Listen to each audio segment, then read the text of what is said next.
What I consider a challenge today in architecture is how could we create buildings with contextual characteristics, which is not equal to simply use vernacular structures and materials or bearing the features clearly belong to its cultural background.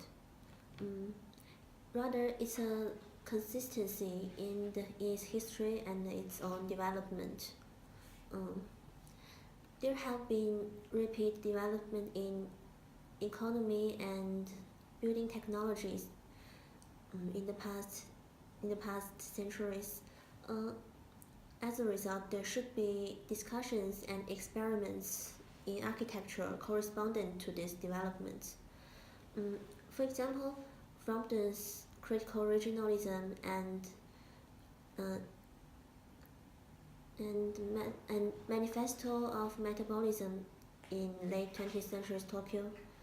If we look at today's Japanese modern architecture, we could find that although they are not consist of paper sliding doors and timber frames, they still create the atmosphere and experience that are similar to their historical counterparts. Um, for modern architecture, although they may not look the same from their precedents, they should still have the consistency, maybe in the feelings or in the experience or in the way how they accommodate the activities and lives of modern people. Uh, However, in China, there is no such period of development and experiments. Instead, there is a clear gap between the classical buildings and the Soviet-style efficiency buildings, um, which was introduced in the mid 20th century. Nowadays, even though we have the luxury of aesthetically design the buildings we are living in, um, mostly in developed cities, people just borrow the already accomplished methodologies or design series and strategies by foreign architects. Uh, and even though some people are trying to find the consistency and bridge the gap I mentioned before, um, many of them just recreate the traditional gardens or palaces with modern materials.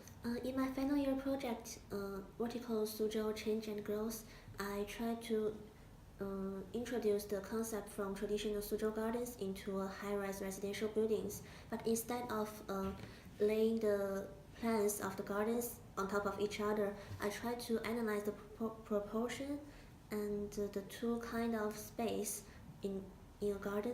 Um, One of them is the artificial landscapes, where people's activities